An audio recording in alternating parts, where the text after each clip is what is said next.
Bonjour à tous, aujourd'hui je vous fais une petite vidéo pour vous faire part de mes ressentis à partir de 2020 et pour les années qui vont suivre, sachant que le temps n'est pas toujours évident à capter avec exactitude en voyance, donc ça équivaut, ça sera pour les années à venir.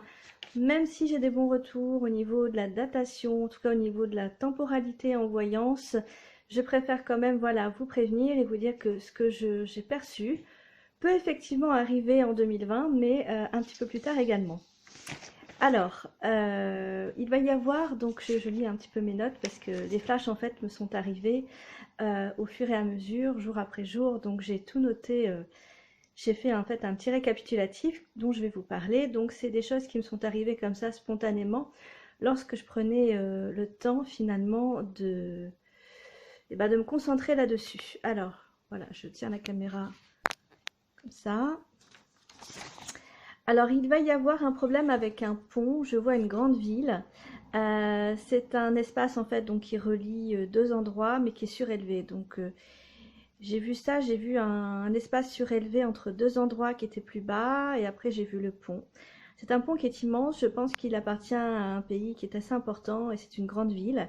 Il va y avoir en fait une espèce de collision et assez impressionnante, froissement de tôle, et je pense également des conséquences. Donc, je ne sais pas s'il y a quelque chose qui explose par rapport à cette collision ou si il y aura quelque chose, une conséquence par rapport au pont lui-même, est-ce qu'il faudra faire des travaux.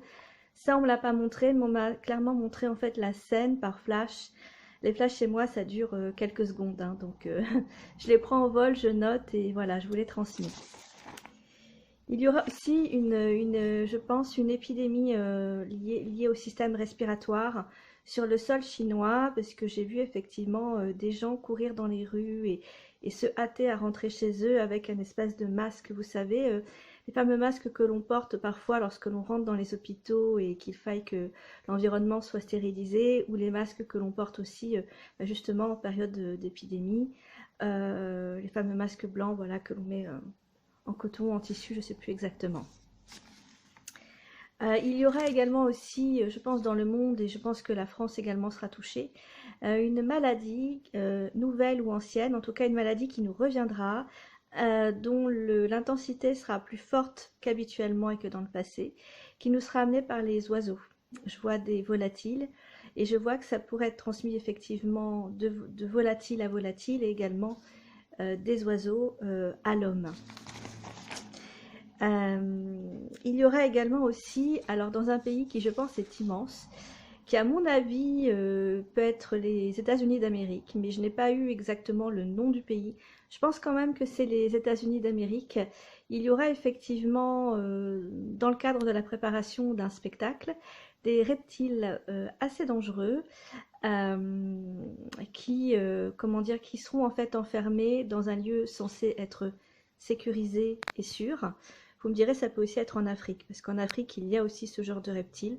En tout cas, voilà, on me dit que dans un pays qui n'est pas la France, ces reptiles-là assez dangereux, tels que des pythons, des boa constrictors, également, par exemple, des anacondas, seront effectivement dans un endroit fermé, dans le cadre d'un spectacle ou d'un spectacle prévu quand même depuis pas mal de temps. Et le souci, c'est que avant ou après le spectacle, ces animaux vont réussir à s'échapper, ce qui va un petit peu semer de la panique. Donc tous les préparateurs de spectacle, s'il vous plaît, faites très très attention pour essayer d'éviter que la prédiction ne se réalise, mais je l'ai vu. Oula, je remets la caméra, mais j'espère vraiment que ça n'arrivera pas. Parce qu'après, il va falloir les récupérer. Ça va être la course aux reptiles, ça va être sympathique. Alors, il va y avoir également des recherches prometteuses concernant une maladie orpheline.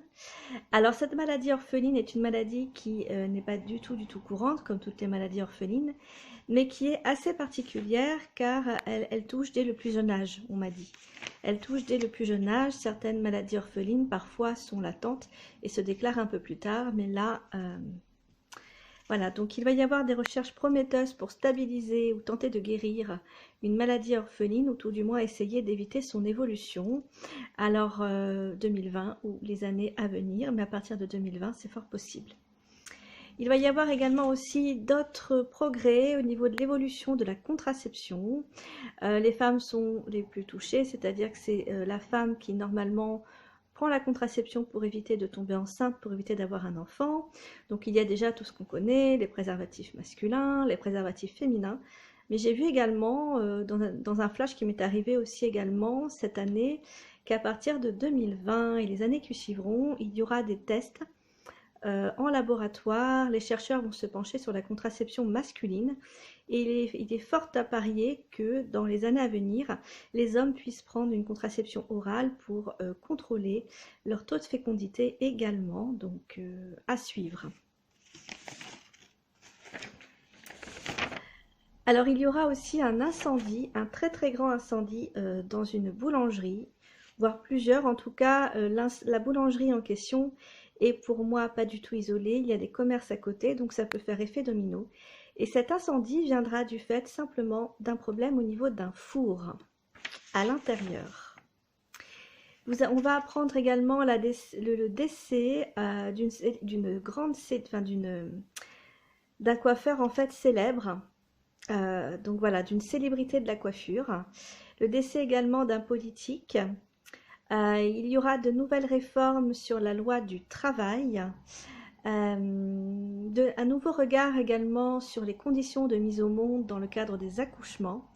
De plus en plus d'accouchements vont se faire dans l'eau au sein des piscines et il y aura tout un protocole qui sera mis en place et qui sera proposé aux femmes enceintes pour faire évoluer le bébé de manière différente et pour que l'accouchement se passe de manière un peu plus douce finalement que l'accouchement dit classique.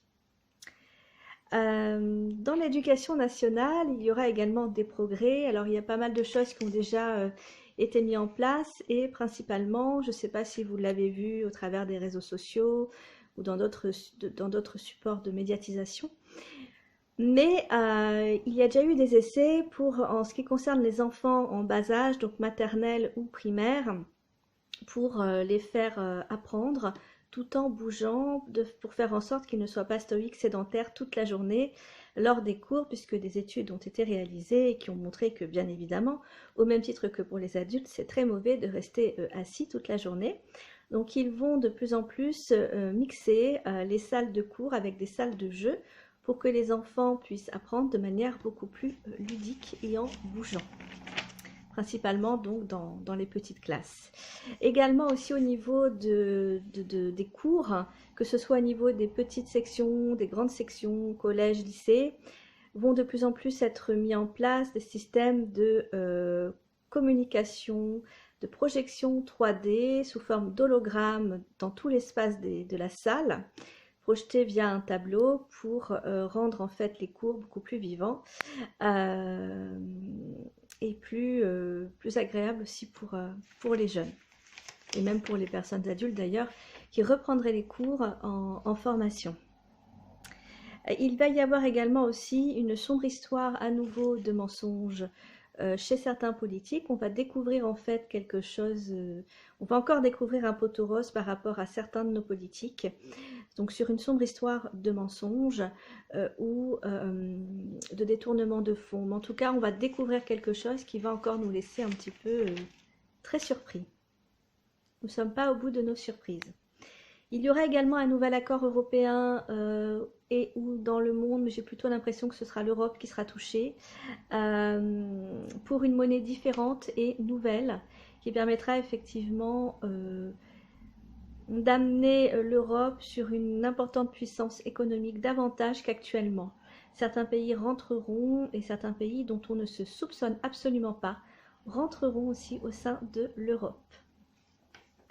Nous allons découvrir aussi l'existence de sociétés secrètes encore et non encore soupçonnées dans le monde, suite à des recherches d'archéologues en archéologie et de journalisme et aussi par l'intermédiaire de certains journalistes.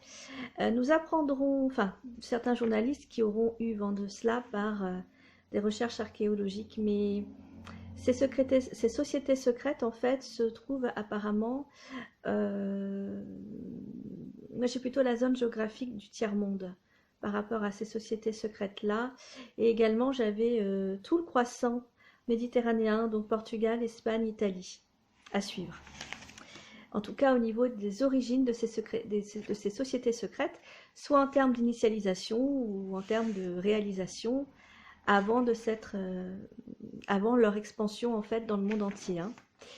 Nous apprendrons aussi la grossesse d'une jeune actrice française et il y aura des tensions dans la mode entre plusieurs créateurs liés à une impression de copier-coller concernant une tendance révolutionnaire dans le tissu.